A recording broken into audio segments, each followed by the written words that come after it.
Olá, minha gente. Estamos aqui com mais um episódio do Política é Coisa Séria.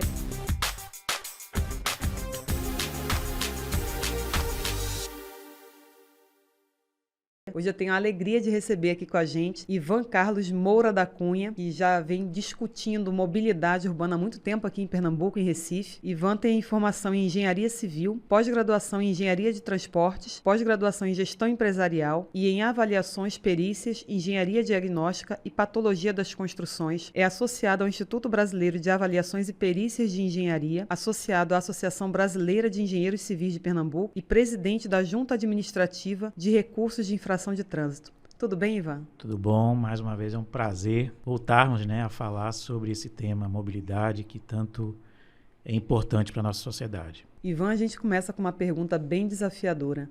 Na sua opinião, quais são hoje os grandes desafios do transporte público em Pernambuco? O transporte metropolitano, por si só, ele já carrega uma necessidade, um reposicionamento até institucional, porque no passado nós tínhamos um órgão estadual, que era a EMTU, e que tinha essa prerrogativa, inclusive constitucional, de fazer a gestão, no caso de Pernambuco, no âmbito metropolitano. Num dado momento foi feita a opção, em tese bem moderna, inclusive, para aquele momento, que era um consórcio de municípios para fazer a gestão entre esses municípios da região metropolitana. Só que ficou só em tese, porque hoje o Grande Recife é a MTU com outro nome. Ainda é o Estado, muitas vezes não tendo a visão, porque transporte, existe a necessidade do deslocamento intermunicipal. Nas regiões metropolitanas existe a necessidade da ligação entre as cidades, que é um transporte, em essência, eminentemente metropolitano, mas existe o transporte local. Então, se fizermos uma visita às prefeituras, nós vamos ver as dificuldades que as prefeituras têm de fazer a gestão do transporte nas cidades. É o deslocamento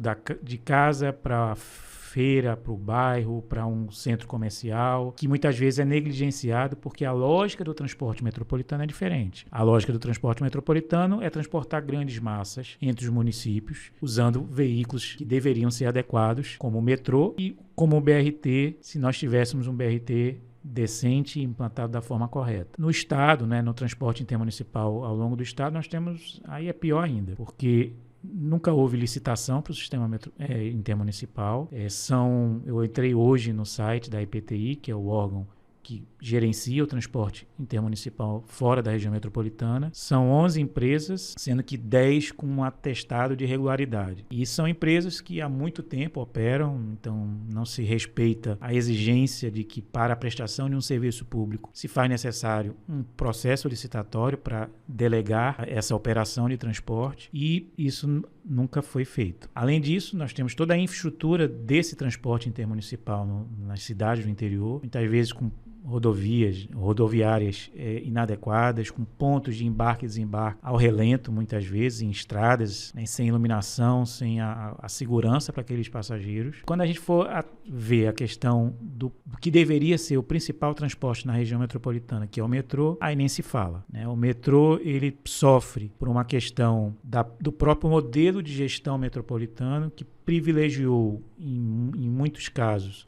o transporte por ônibus, em linhas troncais, onde deveria ser utilizado um veículo de maior porte, que no caso é o metrô, porque existe uma gradação entre a relação quantidade de pessoas a ser transportada e equipamento disponibilizado. Para uma quantidade maior de pessoas, você tem que utilizar equipamentos maiores. Então, isso, em muitos casos, não foi realizado. O metrô, ele teve uma expansão muito pequena, é uma das menores relações assim, de malha metroviária das regiões metropolitanas do país, e ele sofre por dois motivos, porque logo quando foi implantado o metrô, ele era meio isolado, aí começou a fazer as integrações com o sistema metropolitano, e aí, num primeiro momento, a forma de remuneração do metrô, ela se dava porque quem entrava no ônibus, pagava no ônibus, integrava com o metrô, e na volta quem pagava no metrô, depois integrava com o ônibus, era a remuneração no metrô. Só que o processo de ampliação das próprias necessidades de deslocamento, fez com que fossem geradas mais integrações. Então o metrô começou a ser meio de linha. Então, um ônibus, você paga no ônibus, integra com o metrô, na estação que você desembarca, você muito provavelmente vai pegar um outro ônibus e na volta vai pagar nesse outro ônibus. E o metrô passou a não ter receita. Inclusive, é conhecido aqui em Pernambuco o déficit do metrô ocasionado por falta de repasses que deveriam ter sido feitos pelo governo do estado para subsidiar o custo do metrô. Além disso, o metrô ele tem uma necessidade de investimento muito maior. Normalmente ele não se paga pelo seu passageiro que utiliza. É um veículo de transporte de utilidade pública. Então ele precisa necessariamente de um modelo de remuneração mais abrangente que possa ajudá-lo. Ivan, me diz uma coisa, como financiar o transporte público para a passagem não ser tão cara? Tem jeito? Tem jeito. Tecnicamente, existem duas tarifas que são calculadas. Na realidade, uma é calculada, que é a tarifa operacional. O que vem a ser a tarifa operacional? É a tarifa calculada para cobrir os custos daquela operação. É que, muitas vezes, a tarifa operacional é a tarifa pública, que é a segunda tarifa. Ou seja, é o usuário bancando o sistema de transporte. Então, muitas vezes se fala, vamos botar ar-condicionado no ônibus. Se o modelo de remuneração ele for totalmente dependente do pagamento pelo usuário, você tem que perguntar ao usuário se é ele quem vai pagar. Porque existe a necessidade de subsídio. Vou novamente fazer um recorte. O transporte da cidade do Recife.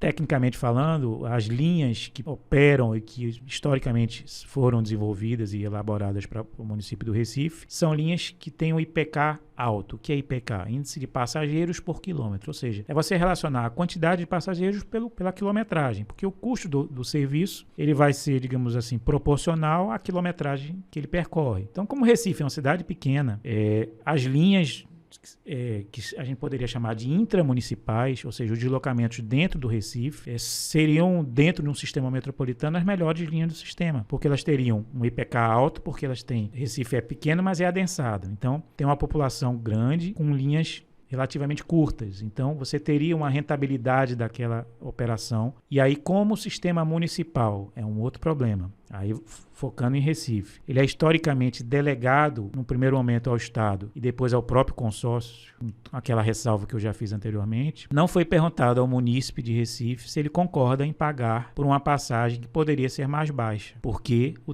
não há um sistema de prover para a operação desse transporte uma dotação orçamentária pública para bancar esses custos e não ser do jeito que é cobrado dos usuários. No caso seria, não há uma contrapartida dos municípios e nem do Estado, né? Ou seja, a conta acaba ficando para o usuário. Exatamente. Grosso modo tem aqui e acolá alguma situação de algum repasse por conta de algumas situações muito específicas, mas não é o grosso quando se fala de transporte de qualidade, não tem como não discutir o modelo de remuneração das empresas versus quem banca essa remuneração. Porque achar que as pessoas vão utilizar o transporte, você não vai conseguir transporte de qualidade. E ainda passamos por outro fenômeno, que é uma mudança de comportamento ao longo do tempo das pessoas. Novos serviços, novas tecnologias surgiram que propiciam ao usuário.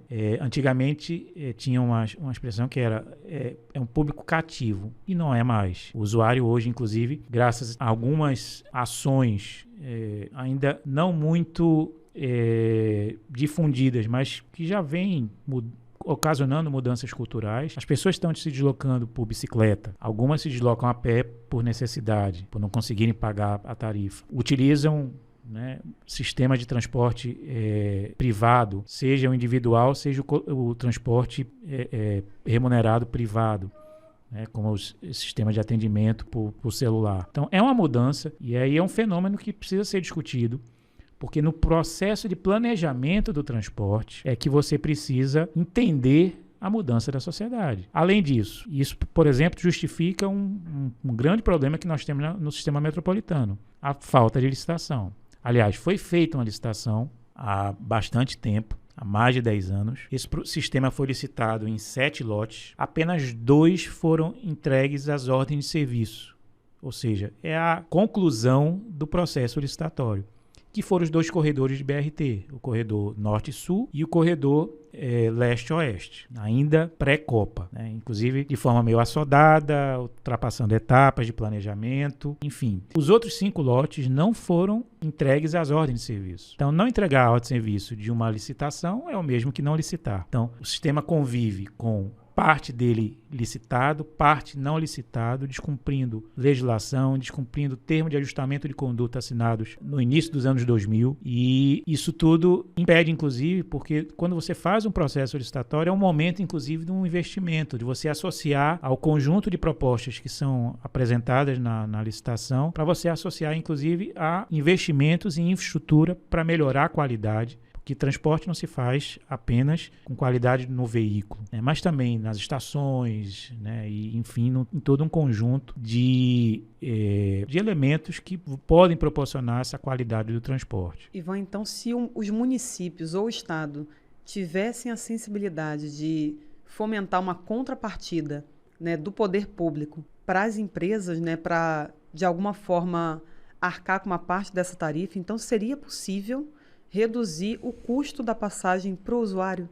Eu entendo a dificuldade dos municípios, até mesmo do Estado, de talvez fazer esse aporte de recursos. Só que eu lembro que é transporte público. Exatamente, responsabilidade do Estado, Pois né? está na Constituição, ele deve ser prioridade. Eu costumo fazer um parâmetro com uma comparação com saúde e educação. Saúde pública, você não paga por ela diretamente, você paga através dos impostos, né? Mas o usuário não, né? O usuário do sistema público de saúde não paga pela saúde, né? Na hora de ser atendido no hospital, ele não paga ali no hospital. Educação pública, a mesma coisa, né? Ele é um sistema que, através dos processos de arrecadação, a União, os estados e os municípios fazem a gestão dos equipamentos, das escolas, e o usuário da escola pública não paga pela escola pública. O usuário do transporte público paga pelo seu transporte público. E o usuário do transporte público é aquele que não tem condição de ter um veículo. Aliás, que bom, assim, que não se tem não poderíamos ter uma cidade que sobrevivesse, que tivesse sustentabilidade, se todo mundo andasse de transporte individual. Geraria um outro tipo de problema, Geraria né? um outro tipo de problema. Mas o usuário do transporte é aquele que menos tem condição de ter um transporte individual. E se ele não tem condição e ele vai bancar o transporte público, então será que ele vai conseguir ter uma arrecadação suficiente para cobrir os custos desse transporte? Não vai, né? Então, essa aparente, né, acho que é um nome até que precisa ser revisto, porque se é transporte público, deveria ser público para sociedade. Lógico, até em outros países mais avançados, o transporte público tem alguma remuneração, alguma tarifa que o usuário paga, mas não é a tarifa que vai cobrir os custos.